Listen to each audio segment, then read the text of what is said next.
how do you reckon you're doing as Prime Minister? Well, I think the government is doing pretty well given the circumstances. In other words, we've inherited very difficult financial challenges. We have a lot of things we want to achieve and very limited financial resources to make those changes, so we need to think smarter and do things. Secondly, we are changing certain things that, whether it's the way we approach issues or to a certain degree the structure of the public service, some moves from back office to front office and ultimately their responsibilities. And with that change,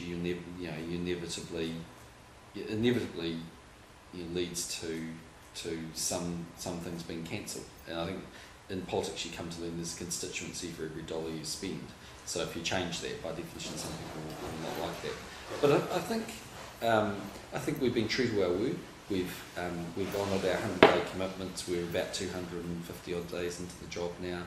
I think largely we've been predictable in a positive sense. We haven't gone back on promises overtly. It was a big call to delay tax cuts. I didn't really want to do that, notwithstanding we delivered half of them. But it was a decision I thought was in the best interests of New Zealand in the final analysis, because the situation was so radically different from how we campaigned.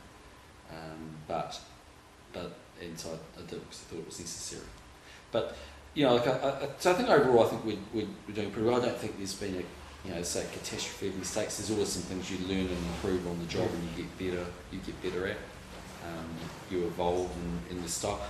The main thing is I try and be who I am. I learned things from Helen Clark, and I've learned things from other leaders I've looked at, but I don't try and be Helen Clark because everyone's got a different personality. Mine is a bit more casual, and sometimes it gets me in trouble, but largely it works for me.